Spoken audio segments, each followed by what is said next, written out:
Correct. So we have a coach, and we go through spring practice, and Reggie now is going into a sophomore year, and we're still kind of missing, we're missing that quarterback position. Right. So we get a quarterback who was on the JV last year. Now he's going into his junior year. His name is Alex Smith. So Alex Smith. Now you talking about now again, we got to pause for a second. Yeah. Okay, we got to pause for a second. So for the listeners, because you got young people who just don't know these. Right. Some people don't even know these names. But we talking about Alex Smith. We talking about #1 draft pick. We talking about San Francisco 49ers. We talking about one of the ultimate competitors, Alex Smith. You talking about, right? You talking about Reggie Bush, and you talking about Alex Smith. You talking about top 3 draft picks in their class, and when they got to the NFL. So you telling me, J Cass? Oh no, man. Man, you're already playing against some. You top notch. You playing at your freshman year varsity, winning state championships. You're playing against guys who making names for themselves. In college, and when you're an underclassman in high school. And you telling me that on your team, on your high school football team, that you had Reggie Bush, J Cass, Alex Smith. What? Yeah. Go ahead, man. I had to shout out to Alex Smith. What an unbelievable story he has as well. Almost lost his life in football. But yeah, man, go back to my mind blown. Boom. And I already knew all this, but every time we talk about it, I'm like, yo, are you kidding me? I don't do the most, but I do a lot. I'ma make a toast, cause we still alive. No big, I feel like Pac. Shoot a shot. Well, folks, looks like another heartbreaking loss for the Tigers. They go down in a nail-biter, 13-17. Back to you, Jim. Yeah, coming in hot, just like the fajita. I write what I live, my life in the speaker. I'm nice with the flow, just like the demeanor. I'm feeding my fam, I'm feeding the meter. They got the iron while I got the steamer. I bring the fire, but you never seen her. I testified on 1317 Sports presents the Get It Off Your Chest podcast. Sponsored by no one. Yeah, and for me, it's I speak about it so casually, but it's not until we have these type of moments and scenarios where I start to realize just how special and unique this story is. Yes. Because not everyone gets the opportunity to play with this level of, not to mention 2 on the same team, man. So yeah, that just goes back to just the uniqueness and just like the special bond that we all had. So yeah, so we finished spring ball. We have our new coach, Reggie is a sophomore, and now we have Alex Smith that is making the transition from JV to varsity. Yeah. Now we weren't fully confident that Alex was the guy. He wasn't the Alex that we see now and that we saw in Utah. Alex was, I think, about 5'8" or 5'9" during that spring. Man, small. Wow. Yeah, and he was, not very athletic at that time. His father, Dr. Smith, was actually our principal. Wow. And I remember a story of I think he said it or someone said it. They were joking that, oh man, Alex should just stick to cross country because football is not going to be his thing, right? So we finished spring practice, and then we kind of have like a significant moment happen that changed a lot of people's lives. We actually lost one of our teammates. Ryan Simpson got involved April of our junior year, going into our senior year in a car accident and lost his life. And he was he was someone that wasn't a starter. He wasn't a significant role player, but he was our teammate. He was right? He was a glue piece, man. Yeah, he was a glue piece, and he was a part of us. I had known Ryan since 6th grade. We got into a fist fight in middle school, and then became best friends afterwards. So I had known him, and he was a significant part of my life at that time. So for that to happen right before spring ball, we had extra motivation going into our senior year, knowing one, we knew we were going to be good. We had already made the decision that no team was going to beat us, and now tragedy struck us, and we're like, we have something more to play for. Not to mention we have a brand new coach, and we have a lot to prove to other people around the county. Can this super talented team gel together with a new coach and a new system. Right. So now you have all these question marks, but you have the talent. You have this, this tragedy that happens that ultimately actually bonds you guys much closer together. You're dealing with adversity. It's kind of takes me back to, again, your mom getting the news that your mom, had breast cancer, and you being so young, and everything that we saw on TV, you get, it's like when AIDS first came out, you get AIDS, man, that's a death sentence. Like, so breast cancer, at the time, I know for me, I don't know, and I'm speaking for you, and you can correct me, but you have these things in place that is supposed to help people with cancer, but it's a lot of uncertainty. And so you face an adversity early in life with your mom. This is, your rock, your foundation, your role model. And now it's kind of prepared you, and football has prepared you, for that happens in high school, with your teammate, with your brother. And now you guys are, you've been able to kind of build this. Now this next season, I know in your brain and your team, this is dedicated. This season is dedicated to our teammate, our teammate. So it was literally like you said, you already knew. We are about to tear shit up this upcoming season. We knew we were going to be unstoppable, and we had already made our mind up. And I talk a lot about mindset, and now and what I do now, that's a big part of what I do. But it started at an early age, and it started through some of these experiences. Like we knew early on the power of manifestation, and we knew that we were going to be undefeated. We knew not a team was going to beat us. Right. So that happens in the springtime. We have an incredible summer lifting off season, right? Mm-hmm. All of a sudden, Alex comes back and he's grown 2 or 3 inches, and now he's 6'2", and now he's slinging the rock, and we're like, what? Like, where did this guy come from? It's destined for you guys that season.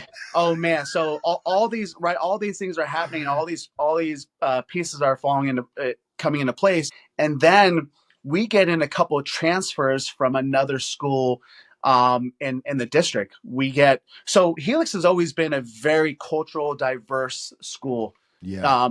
Every ethnicity, but it's always had a strong Polynesian Samoan community. Okay. Beautiful people, beautiful history, and beautiful tradition of players at Helix. Well, we ended up getting the nephews of a Helix great named Casey Tiamalu, who played in the 80s and was a part of some of Helix CIF championship teams. Mm-hmm. Well, his nephews transfer in right in the summer before going into our senior year. Yeah. One of them's name was Dallas Malga. His brother's name was Rainbow, and then they had another brother named Magnum. So let me give you a little bit of Dallas. Was one of the biggest human beings I'd ever seen in my entire life. I met him for the first time walking up to the weight room, and he was, and I had heard stories about him because people on our team and people at our school knew that he was going to transfer the year before, and they said, man, wait till he gets here. This is going to be a key piece. And he played linebacker with myself, and he was, seeing him in person, this was like a mythical thing coming to life. Dallas was about 6'2", 250, not an ounce of fat on him. And when I shook his hand, he had the biggest hands I've ever felt in my entire life. They were not only 2 inches bigger than my hands, but the width of them were 2 of my hands together. Genetically, and his brother Rainbow was the same. Rainbow wasn't as tall.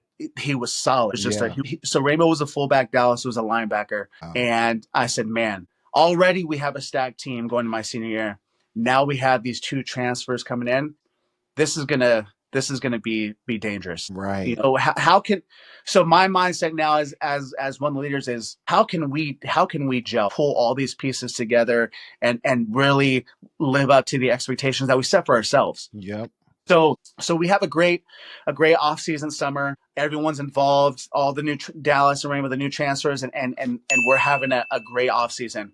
I mentioned the dog tags that we got our freshman year. Yep. That was the tradition we started. Yep. So we go into the summer camp, our off lifting program, and we get this dog tag, and there's a series of numbers, and we don't know what the numbers are, right? There's just numbers. So okay, well, how it happens is we go through camp, and then the coaches kind of reveal what those numbers are afterwards. So the last day of camp, but for this instance, they didn't reveal the numbers until later into the story, which I'll tell you. But so we go through camp, and our last day of camp, coaches say, okay, we're jumping on the bus. We're jumping on the bus, and we're going on a field trip. I said, okay. So we all get on the bus, and we start driving. 10 minutes in, and I'm like, oh, I know where we're going. Our coaches took us to Qualcomm Stadium, Jack Murphy Stadium, where they hold the end of the year championship. And I talked about manifestation. We walked on that field, and this is before the season begins. And we walked, and we went through a full practice and a full warm-ups, and we said, we're going to end our season on this field. Man. Hey, listen, powerful, man. Powerful, man. The power of sports. Powerful, right? Sports, powerful. Man. Powerful. So now you have all these kids, right, from all different backgrounds. We most of us have grown up to each other, but Helix is a very cultural, like I said, a cultural diverse. So there was a lot of people from a lot of single parent backgrounds, a lot of broken homes. Yeah. But this was the common denominator, was this team and this season, right? So as someone that's excelled in football, your summertime is where you build greatness, and that's where you bond and where you gel, and really that's where the championship is won during those summer workouts. When you guys are going through 2 days, you guys are struggling, you guys are lifting, everyone's out enjoying their summer, they're at their beach in San Diego, they're partying. We are disciplined with one goal, one dream, one mission, and we're going to make it to that field at the end of the year. So we knew we going in our senior year, we were monsters. We knew. In fact, we knew how good we were going to be. That at that time there was a team in Southern California, up in Northern California, called De La Salle. Yeah, and at that point, legendary, right? They were undefeated, like 200 something wins. We tried to schedule a game with them because we knew we were going to beat them. We knew we were going to be the team to break their streak. That's how good we knew we were going to be. Right. We didn't get that on the schedule, unfortunately. Man, they were scared. They were scared, but yeah. So we ended up finishing our last practice there. And then we ended up going and having a great season. Wow, dude. Do you want me to go into kind of the details of it? Hey, listen, this is your time, man. Okay. This is your time to shine. This is your story, man. I'm enjoying every bit of it. Okay. I'm enjoying I'm telling you this. This is, again, all these things that we're talking about is going to lead up into where you are as a professional in life, man. Yeah. And, I love this, hearing this story and this timeline, because in seeing your emotion, just, nostalgic, these emotions, because these are the things, these are the foundational pieces of John Castillo. Yeah. Oh, and this is just, and you're reflecting back, and we're reflecting on it, dog. And I know so much about you, but these are the in between things that I don't know, and I'm just this is wonderful. So yes, man, continue. Let's stay on the track of you guys are it's just like preordaining your season, right? It's like this is just you are just going through. This is a formality at this point. This is a formality. In you guys' minds, as your coach has done this psychological training on you guys. Manifestation. I love it. So yes, continue, please. Yeah, and shout out to Coach Gordon Wood, man, because he was coming to the situation, inheriting all these guys that have been, and he knew the tradition because he had a prior relationship with Dr. Smith, our principal. So he knew what he was inheriting, but to be able to get us all on the same page and know our tradition, and then help us manifest, okay, this is where we want to end our season right here. We have all the pieces of the puzzle. Now we need to go out and execute. Right. So we go out and we come back from the summer, and it's kind of like that scene, right? And Remember the Titans, where they left on the bus all separated as individuals, and they come back and they're singing together, and they get out the bus, and all the parents are looking at them like, what just happened to all these kids? That's how we felt entering our first day of school. We knew how close we were, and we knew that we had put in all the work. Now it was time to go out and shine and have fun, and we had something to play for. We had our brother Ryan, who we lost in the springtime, and we had something to prove to everybody that we could pull all these pieces together. Right. So we go out and we start killing, man, and we opened up with the school called Patrick Henry, who historically had put us had kind of gone back and forth with us and kind of measured up to the same level. But that first game of the year was really kind of the introduction to who we were going to be. So Helix, historically under Coach Arnaiz, we ran the wing T, right? And the wing T offense, old school, right? That's from Florida, man. That's from like Army, Navy, like, oh my. So, but you had the personnel. And it only makes sense, before you move forward. It only makes sense because as you prefaced, you have a young Reggie Bush, but obviously he's the highlight of the offense because Alex Smith has to come into his own, right? So it's a little bit to kind of protect Alex as he develops, but also to highlight your main attraction on offense. I mean, if you know football, you just, because I know the players, and then I know football, and I know the wing T offense. Then I'm a receiver, so I hate the wing T offense. So, so you running the wing T.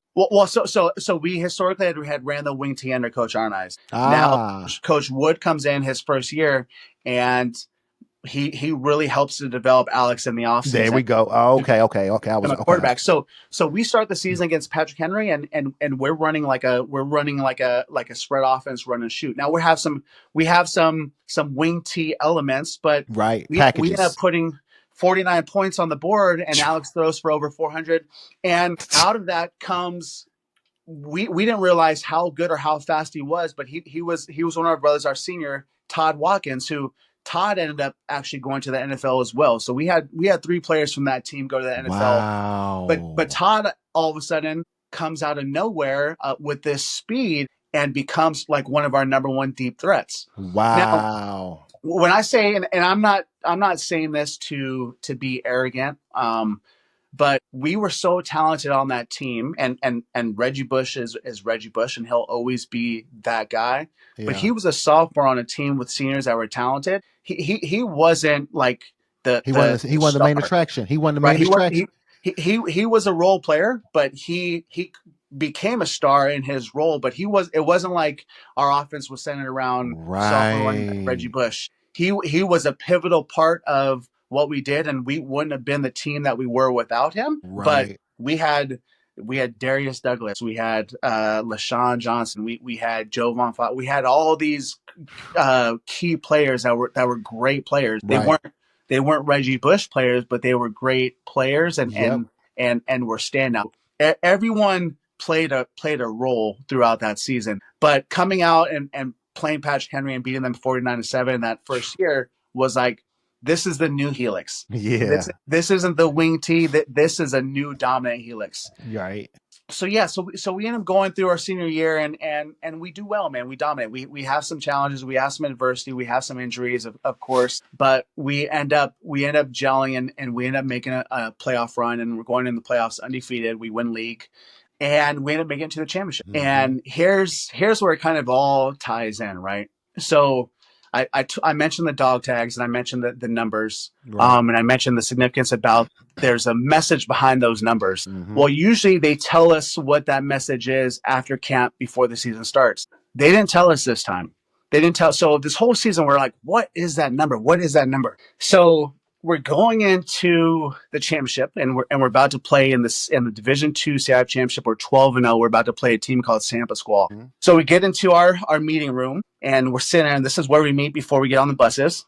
And our coach Cook, he's like, okay, he's like Zach Williams is our center, and shout out to Zach, man. Rest in power. He just passed away a couple months ago. One of our teammates from that team, one of my best friends, he was our center. So he said, "Hey Zach, come up to the front of the room." He's all, let me see your dog tag. So okay, so he takes the dog tag. He's like, "See that number? I want you to dial it on the phone." So he's like, put the phone on speaker. So we're all there like, what is this number? This was a phone number? So Zach dials the number, right? Boom, boom, boom. The person picks up on speaker and says, hello, you've reached the offices of Qualcomm Stadium.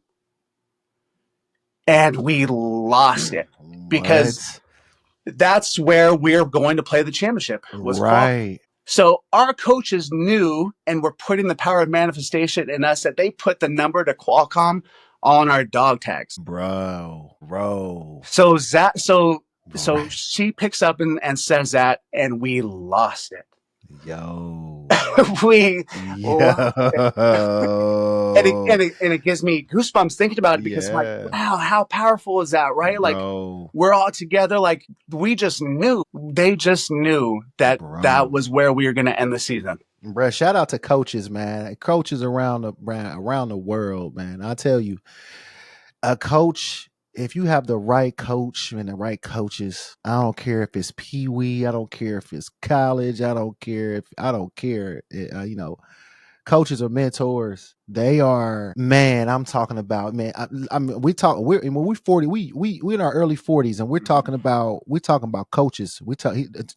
Jay Cass is talking about his high school coaches who some of their techniques, man, to get the best out of their players is just so at the time innovated. It's innovative. That's innovation, bro. That's the kind of Jedi mind trick stuff that, you know, coaches use now.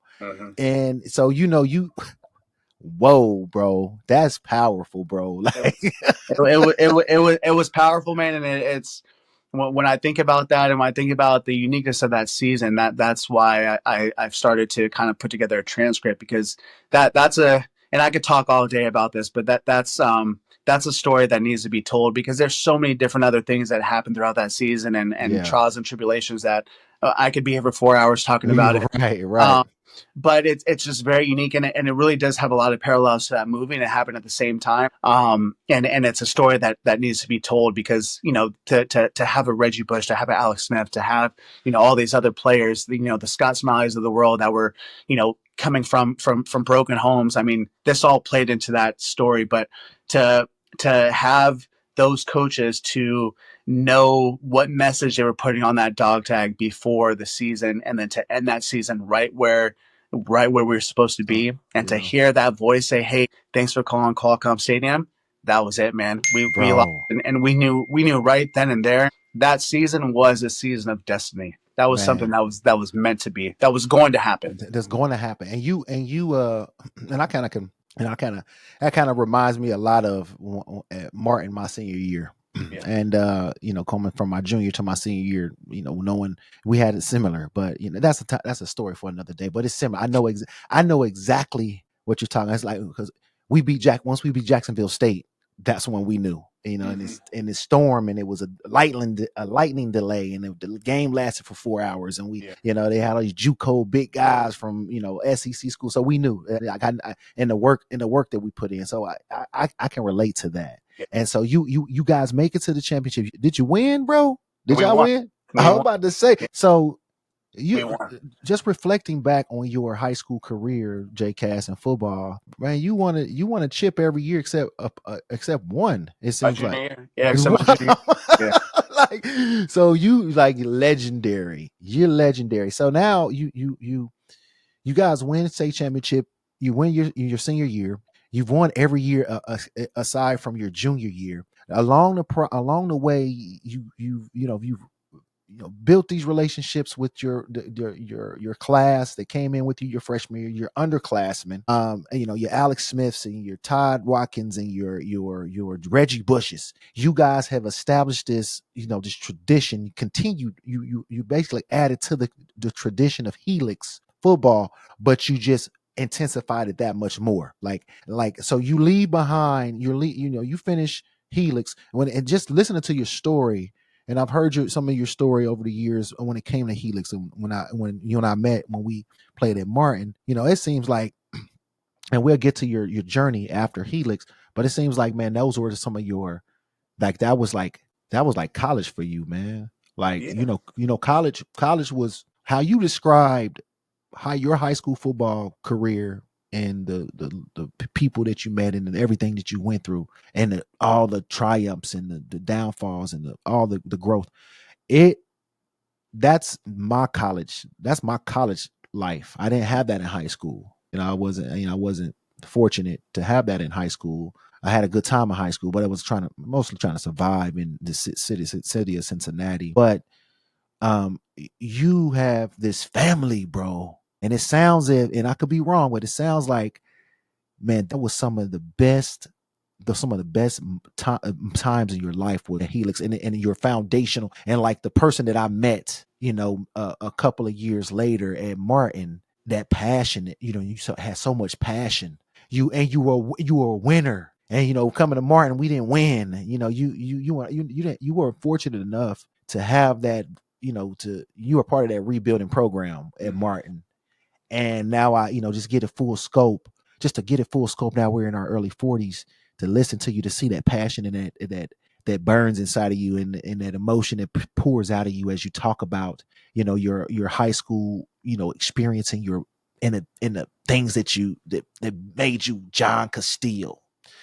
It's just it's full circle now for me, because when I first heard these things, I'm like, okay, yeah, his high school was cool. I thought mine was cool too, but no, bro, like you have you have an unbelievable story when it comes to high school. So now you've had such success on and off the field. All right, and so your family's enjoying this. I know your mama, she's enjoying it. I know her baby's out there just, because she's dealing with the rest of you, your mom, your brothers. They grown. Your dad grown. You gave them something to like, give them an excuse to go back to the football games and the wrestling events and baseball. She got to live her life all over again, right? Yeah. She was the team mom, right? So one thing I always try to do is, as being the youngest, like I always wanted to involve my parents, man, and I always wanted them to be a part of it, and that's something I think you got to experience for a small amount of time at Martin when my parents came to visit. But my mom was a team mom, man. We did Thursday dinners before every game, and my mom led that. She would get the parents together, and everyone would donate food, and they put on a meal, and for a lot of people, man, this was the first meal that they were having the whole day, and for a lot of my teammates, this was the first meal, the first home cooked meal that they'd ever had for the whole week. And my mom, and that's just the power of the love that my mom instilled, man. Sanders has spoken about this, about his mom. My mom was a team mom for the community, for everybody. I can't.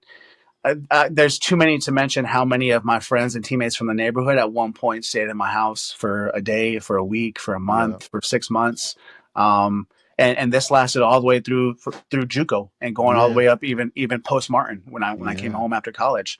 And that was some of my best experiences, because I got to share that with her, and that was some of her best experience that she would have mentioned if she was still here. That they gave her an opportunity to have an experience that she didn't get to have with my older brothers, because they didn't involve her as much as I did. And she became the surrogate mother to all my teammates. Yeah, Mama Castillo, man. Yeah. It's facts. Everything you saying is true. Your mom and your family, like, she was like the person. That's who everybody listened to. If you listen to Mama Castillo, when they came down to the games, and I always thought she always was smiling. She always was smiling. Quick to break bread with you too. Quick to break bread with you. And I love my mom. My mom is a strong woman, and she battles some things in life, but she's great. She's awesome. 20 plus years now, but I didn't have that. I wasn't fortunate enough to have that during those times. And anytime your mom came and your family came down, we go out to eat. I mean, it was laughter. Your brothers were there, your father, but your mom, she was Mama Castillo.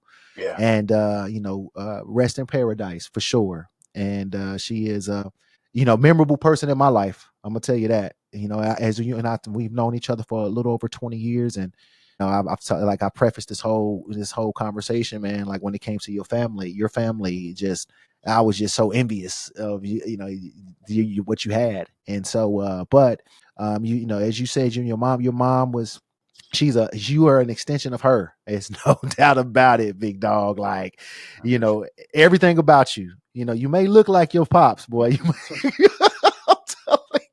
You may look like your pops, but I know your pops. He had a hardness to him. Coming up in a different time, had a hardness to him, and your mom had that just ultimate softness to her. And so that was a benefit, especially when it came to you being so young, so much younger than your siblings, and you being able to have them involved in your activities. And I think that just speaks volumes of who she was and who you are. And being able to, and you also being able to share your mom, to your teammates, like, Mama Castillo, and it's a beautiful thing, big dog. So you have all this success, and you're good. You have all this success, big dog, and off the field and on and off the field, you have all this camaraderie. You're part of the program, continue to establish this program and leave it in good hands with underclassmen such as Reggie Bush and things of that nature. Now, before we move on to your college, now when it comes to your high school, what's one moment? What was one of your one wow whoa moment? Like, what player was it? What was it? Pee Wee? Was it NFL? I mean, not NFL. College? Was it high school? Where you were like, yo, when cats get dunked on, everybody, oh, they get crossed over, or they get mossed, or they get, they get out when a receiver's running a mean route, they get turned around, and it's what was one of those moments in your early childhood, whether it be high school, college, Pee Wee, that you were like, yo, bro? I know it's many of them, because you have many of them. Wait, like a low moment, like a play that happened on the field, or a play that happened on the field, at practice, in the game, at home. You tell me, because I like to ask these questions, because we talking about sports. This is the fun part of it. Like, what was one of those? Oh, hey, as we know, we use Reggie Bush, for example, in college. He has a moment where they're playing against Utah. And he's running on the sideline, and he just hits he has hit stop, and the guy just the defender who's trying to tackle him flies out of bounds, and then he just makes another cut, and then he just cuts across the field. Then he does a front flip in the end zone. Like, that was one of those moments. And again, it doesn't have to be a Reggie Bush, because I've had some of the guys. I've had Ben Troop on here. He talked about he played in the NFL. I mean, he was the 40th pick in the NFL draft, and he's All-American at Florida. And I asked him this question. He's like, man, it was high school. It was my high school teammate. I'm like, you play with all these guys, and your Steve McNairs and your Pac-Man Joneses and your Lindale Whites and your Vince Youngs, and he played with these guys in the NFL. And he tells me, bro, the best moment though, like, I was like, whoa, it was from high school. So yeah, man, any of those, give me a story, share a story. So I'll share two. One was a play that happened in practice. Now, we've spoken about how talented we were my senior year. Practice was, we were playing against the best talent in the county every day.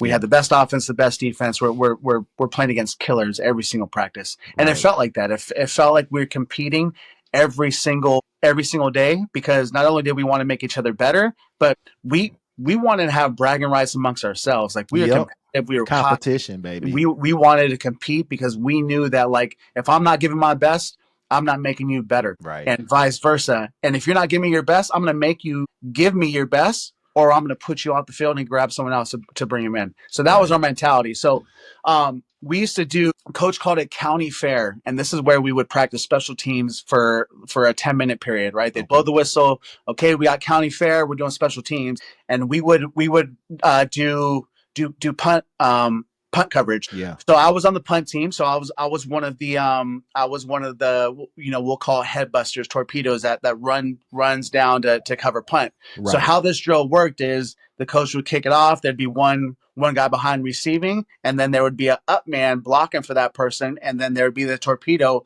that have to run through and try to either get around the up person or run through him to get to the punt returner. Right. Well, this was one of our first practices, and my first time having this experience.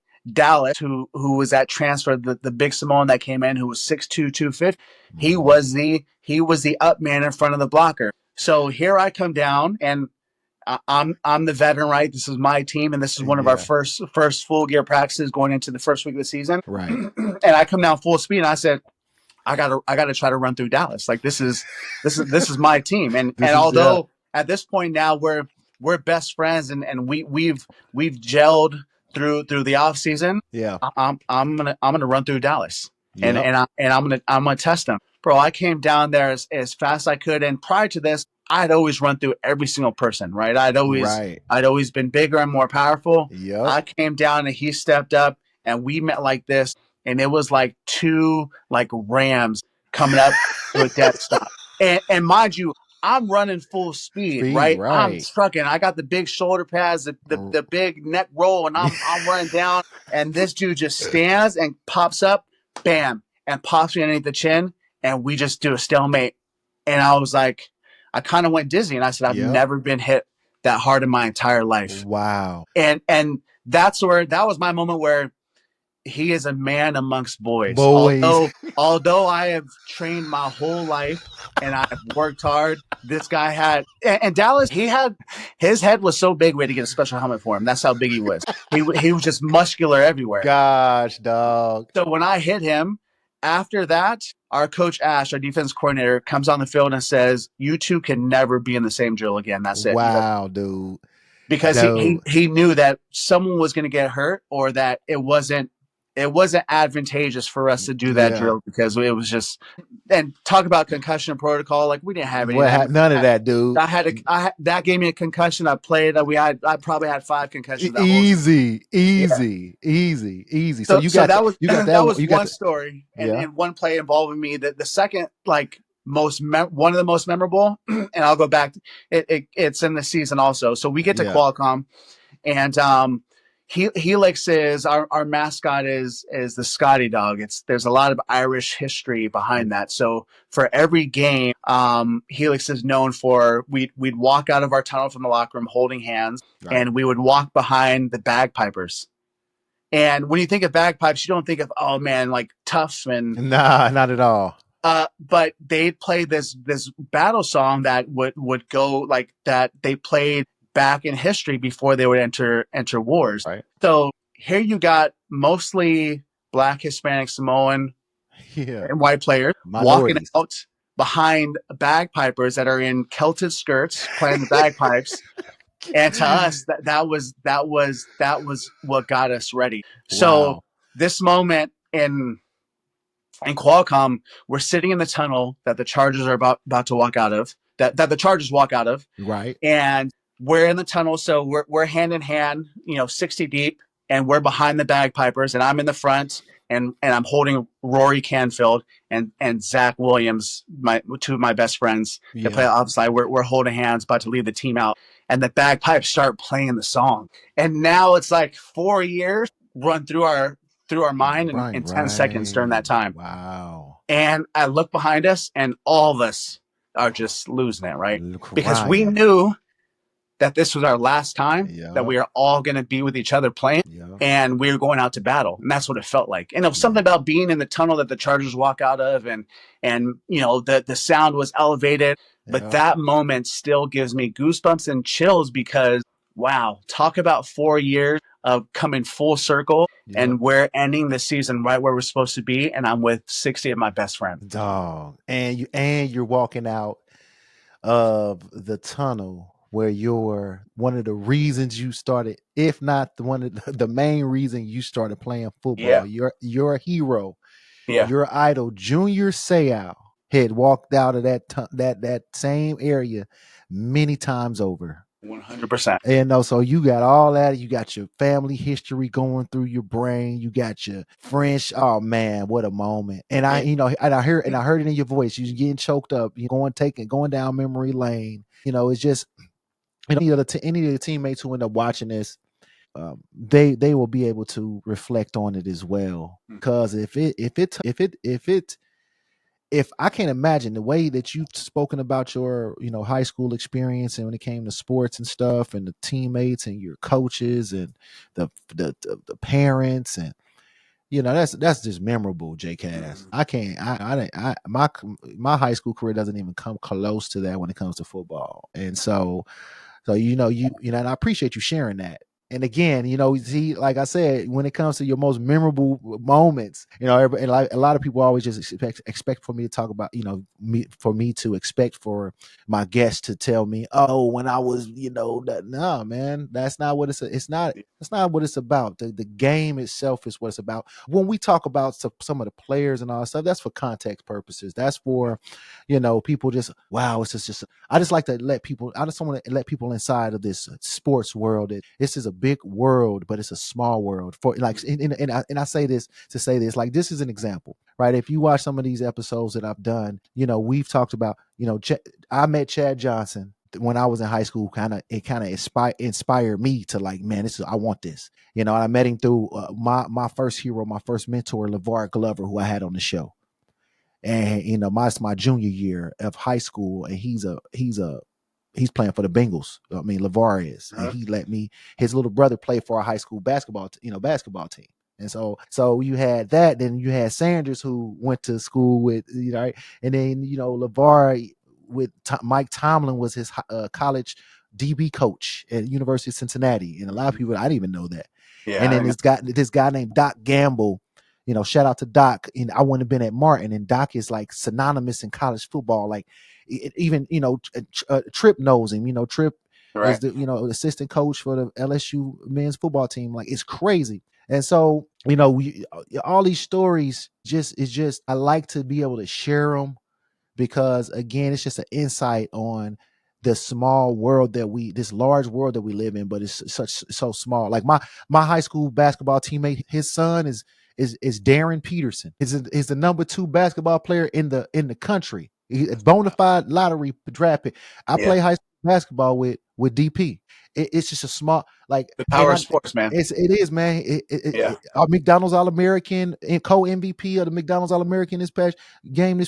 All this stuff. It just the power of sports, and and we all anybody who's played it or coached it, there's something to be learned from it. There's lessons to be learned from it, and the people that develop what can come out of it, because of course the sport can also ruin a person if you put all your eggs in that basket. And that and that's where I want to get there. So you've had this unbelievable successful career in football thus far. Now you're like, okay, I need to go to college. I need to get a scholarship. Tell me that process. How did you end up becoming from a successful program and having some great athletes on this team, including yourself, junior college? So you ended up going the route of junior college and then going to small Division I school. Tell me what you went through in regards to, okay, I know I felt I supposed to be at a D1. No, I gotta go How you end up at JUCO, and then take it from there.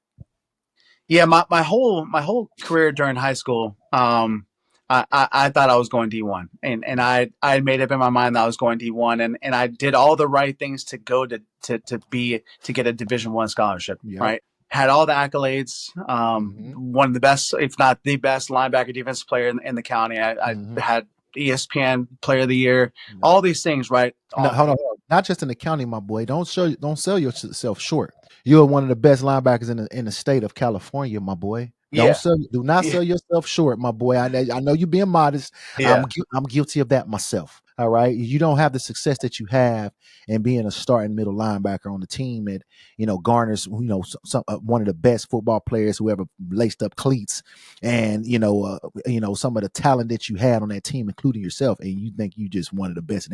No. Correction. One of the best in the state of California. So go ahead. I had to correct you, my boy. I appreciate that. Thank you. Yeah. I don't, I know. being humble is just natural. And Yep. I know that sometimes there's I'm guilty of it too.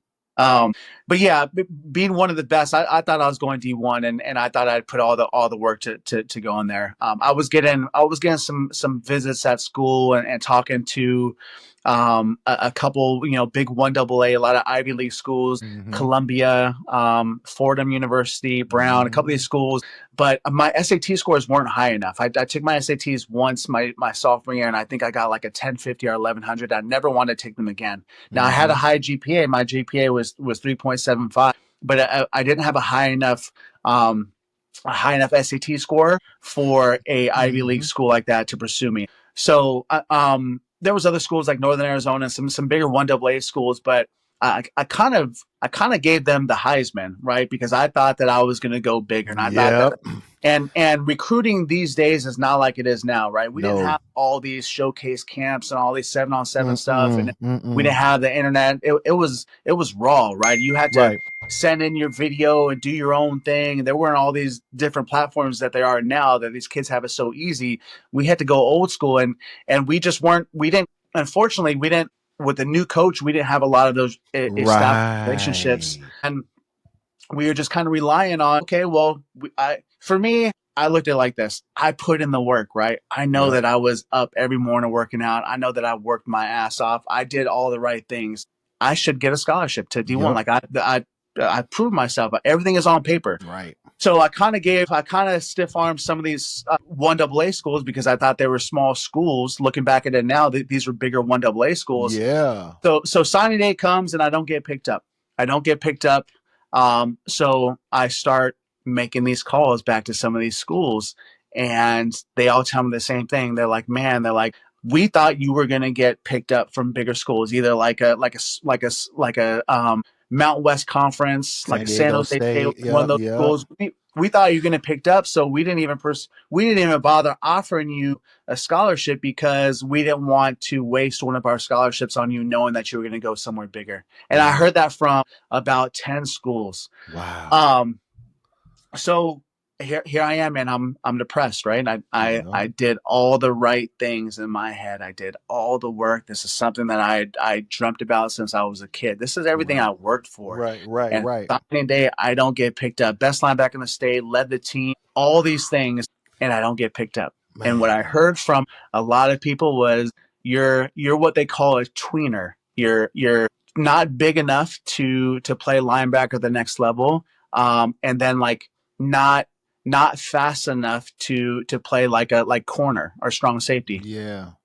And I was like a consistent like 4.6, like 40 at that time. Yeah.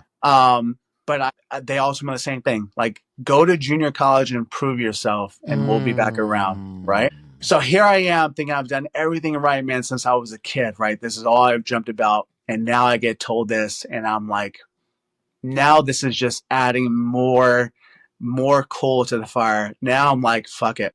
I'm going to prove all of these guys wrong. Yeah. I'm going to go to JUCO and I'm going to dominate, and I'm going to get picked up. So my mission now was, okay, I let myself be depressed, made it through my senior year. And I said, okay, I'm going to go to one of the best JUCOs in the state at that time was Grossmont College in San Diego. And that's how I decided to go to JUCO. I went there, and I went there with another chip on my shoulder that I had to prove myself, because all these people said I was too small to play the position I've been playing and excelling at my entire life since I was 6 years old. Right. All right, let's go. Right. So you, and I know a little bit about, junior college. I almost went that route too. School in Iowa, and I did the same things. I know I didn't want to walk on at the University of Cincinnati. I didn't have the SAT scores. I didn't even have the academics at the time. I was a 2.5 at the time. I was just playing football. I was, playing my freshman year on varsity and my sophomore year on varsity, Division I. football in Ohio again, and California is just like Ohio. Division I is the highest level. In the South, Division I is the lowest level.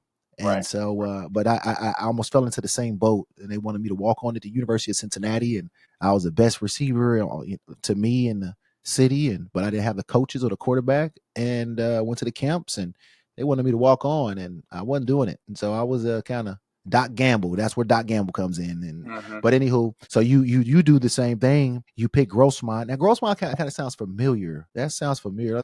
Aside from you going there, it sounds familiar. It's like did Steve Smith go to the Grossmont? Achilles Smith went there. Achilles Smith. That's it. Achilles Smith. Yeah, and a couple other big time players. And in 2005, they won the junior college national championship. So there's been some killers coming out of Grossmont. Right. So you choose Grossmont, and you have this chip on your shoulder, which this is kind of the first time you really had to, where your hard work didn't seem like it was paying off. You got to reset, and after you have to go prove yourself all over again. And I talked to I was talking to Sanders, and you guys are junior college guys. You came from junior college, and so when it comes to oh, that's not my phone. That's my wife's phone. Can you hear that? Yeah. You can hear it? Barely, yeah. You can know where it'll fade. I'll be able to get that out of there. But anywho, the junior college route, because NIL is a big thing now. So, people transfer. They don't even have to go to junior college. They can go to, the smallest Division II and jump in the transfer portal or whatnot. Yeah. But you go, you choose this place. You have to reprove yourself all over again. And and it's a lot to take on it, on your chin in regards to being younger. Your ego's more, you still, big, we're still staunching your ego, right? We're still staunching our ego, and you're like, okay, I got to go to just junior college. And you go to junior college, and I was talking to Sanders, and I asked him, what's the difference with junior college guys? Because I viewed you as, when I first met you, you had the same mindset. You had this proven mantra about yourself when I first met you at Martin, because you only had 2 years left to play. And here I am. I have my full 4 years. And you come in, my sophomore year, and that's kind of how you kind of gave me the first example of like junior college guys, dog. I'm like, man, this cat is like, he's pretty. And now that I know now, because you coming from California, you like a foreigner coming to Tennessee. Yeah. So I'm like, how, he coming in with this chip on his shoulder, and he got to like prove himself. Why? We teammates, so, but you do that. You're at junior college, and Sanders, like he said, said junior college is more about self, because that's what you're there for. You're there to put film. You're there to get a scholarship from another university, and you have to pay out of pocket to go to these schools. Yeah. Oh yeah. But you have to put quality film out on out there so you can get the scholarship. And everybody that's on the junior college team is not in the same position as some other guys who are actually trying to get a scholarship. Some guys are just playing football because this is a good club to be in, to have some friends. Yeah. Right. So you're at Grossmont, and you have to reprove yourself all over again. So tell me how that experience was when it came to junior college. And when it comes to that, would you agree that when it came to junior college, especially at that time, it was more individualized and a team, and did you have to adjust to that? So my junior college experience was a little different than Sanders. We were more a team. Even though we were all trying to get film out and be individual. Here at Grossmont, you had kids that we'd all known and been playing with each other since Pop Warner. We all came from the same cities, the same neighborhoods, and now for the first time we're playing on the same team together. So it almost felt like an all-star team, especially at Grossmont. Those 2 years I was there, like we were to me that was like a D1 college experience, because we were so loaded with talent, because here you're coming from San Diego, and a lot of these guys like myself should have been D1 right out of high school. Yep. Either they were told they were too small, or they didn't have the grades, right? Or they got in trouble, or they were labeled like a personality, like tough player. So a lot of these guys got snubbed. So our main goal was to get scholarships and get film, but we were so happy to play with each other that the whole sense of team just carried over. So it kind of felt like another extension of Helix. So it was unique in that sense. But also too, like, and Sanders mentioned this, is JUCOs in Southern California are different than, or in California in general, are different than the East Coast and the Midwest. There's no scholarships. There's no paying for stuff. Like, we are paying for out of our pocket. Yeah. And a lot of kids are having to pay for rent. And as you know, in San Diego, it's expensive to live, man. So I was very fortunate that I was able to still live at home. Right. But a lot of my teammates, and at that time, we had a lot of kids that were coming on buses from Mississippi and from 18. Yes. And they were coming to San Diego to go to Grossmont because they knew Grossmont was getting kids out and was a powerhouse JUCO. And there's 7, 8 of them living in an apartment across the street from campus, and all working and doing side hustles, doing their thing to make rent because they wanted to play and sacrifice so bad. So the whole JUCO experience that's a whole nother topic and a whole nother, like, you could go down so many different verticals and how that shapes someone to be successful. But I'm thankful that it was part of my journey because I had to work. I mean, my schedule in JUCO was this. I delivered cabinets from 4 a.m. till 10 a.m. So I worked for a cabinet company. And when I say deliver cabinets, like those big 18-wheeler trucks, those were filled with like pantry cabinets, like all these new house builds. So we would drive to these new house communities up north, and I'd have to put these cabinets on my back and walk them down the ramp. And then I'd have to walk them into the houses. We weren't putting them on dollies. We were putting them on our backs. So I did this every morning from 4 a.m. till 10 a.m. Then went to class from 10 to 2, then had practice film study from 2 to 3, and then full football practice from 3 to 5, and then go home, eat, try to get some homework done, and I'm up at 3 o'clock the next day. This is all in junior college, bro. I'm 18, 19 years old. This is 2 years. This is 2 years in a row. This is 2 years. So you put in this work. You got to put in all this work before you even get to the field. Before you even get to the field. Again, man, shout out to junior college, athletes, and shout out to your coaches and some of your teammates. We can do some. Bro, keep talking that shit, you just might move some. Apply that pressure.